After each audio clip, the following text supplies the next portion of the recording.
that with the products that we're able to offer. I did see a tweet from Evernorth today. I don't know if you guys saw that, but they mentioned, today was a slow day in the markets, but a big day for them. So I don't know if their S4 got approved today and they're going to be finalizing that SPAC this week. I tend to think that they're going to finalize that around the same time that XRP price appreciation happens. I could be wrong about that. But, if you were close to Ripple and knew when things were going to play out and had that in your back pocket, you would probably position it where you were able to help with the demand for driving XRP's price higher. And Evernorth is a very interesting name. So maybe XRP will go Evernorth when Evernorth finalizes their SPAC. DK Goose 64 says, Jake, after price appreciation, are there other ways to mediate taxes and protect your investments without starting an LLC? I'm at an age that I'm not sure I want to go the LLC option. What age are you at where you don't want to go the LLC option? And again, so LLC is not right for everybody. There's a lot of different tools and things that you can use out there. LLC is the lowest hanging fruit. There's many reasons that you would structure that for creditor protection, anonymity, the ability to mitigate taxes, or at least have the breadth of the tax code to be able to offset your tax implications that you do have for selling or generating returns with the asset. Separately of that, though, one of the additional benefits is that you can gift small portions of equity to your family members. So let's say you had, I don't know, we'll call it 10,000 XRP. We'll say let's say 600,000 XRP. It goes to $50. You got $30 million. That's the total amount between you and your spouse that you could gift out of your taxable estate. Right now in 2026. If you had, let's say you had 1 million XRP and it went to $50. Now you got $50 million. That's above the gift tax threshold. But if it's in an LLC, you could gift small portions of equity to family members that you want to take care of, and then get a 409A valuation done on that company. And it would actually compress the value of the company by 25 or 30%. So you could squeeze that down to somewhere around $30 to $35 million and be able to gift more of the assets out of your taxable estate into a trust. Now, you can also use an intentionally defective grantor trust and be able to cycle things in over time. We have avenues and ways to be able to do this post-price appreciation with trusts, insurance policies, foundations, and many other avenues to be able to structure it the right way. So again, that's really going to depend on your long-term goals. You pointed out your time horizon, your risk tolerance. There's a lot of factors that go into how you would structure things, and an LLC is not always, the number one solution. Just for 90% of people, that's probably where they're going to start. Andrew, Mr. Fuss, thank you for the super chat, for the $20. Appreciate you. Postmaster, he says, XRP family, gold and silver. I haven't talked about gold and silver here recently, but I will mention it just because it was brought up.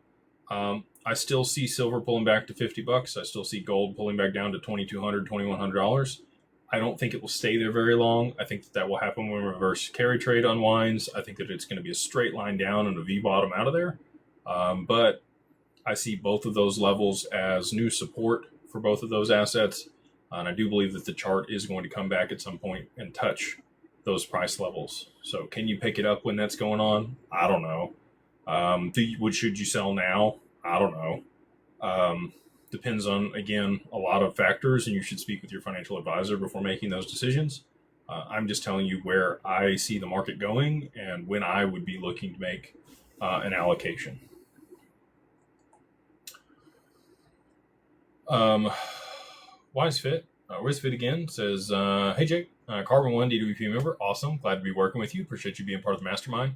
They say, thanks for all that you do. I'm 60 and old school and would love to sit down with my DWP advisor in person. Any ideas on when your office will be open in New York? At what point I will get a new advisor in New York to keep my current advisor? You can do either or. We're pretty amicable to people swapping around or moving to other advisors depending on what's going to best serve them. The client comes first at DWP and DAG. So if you want somebody local there to New York, the office in New York should be open in mid-June. I think in the next 30 days, maybe a little bit sooner than that. We should have our office there in New York open and available for clients to come visit. And I'm sure if you email us, if you email your advisor, and they know that that is what you would like, they will either connect you with somebody else there local or fly up there and meet you at the office when we do have it open. We just did that one for DK Goose. Always kicks me down or up in the chat, depends on which way I'm going. Right now I'm going back up in the chat from the bottom because we're already almost an hour and a half in. Willie Plank, they say, funny how Jake's biggest challenges aren't the questions and the macro things or all the crypto, but rather doing the mental game of this name or dude or female. Thank you. God bless you and the fam. You know, if that's my biggest fumble, I'll take it. Yeah, on the other stuff, I'm pretty solid. But, you know, to be honest, dude, geography's not my strongest subject. Spelling and reading and all of that, I'm decent now, and I'm fairly articulate and have a decent vocabulary. But for the majority of my life, that was not the case. I've worked on that pretty diligently over the past 5 years.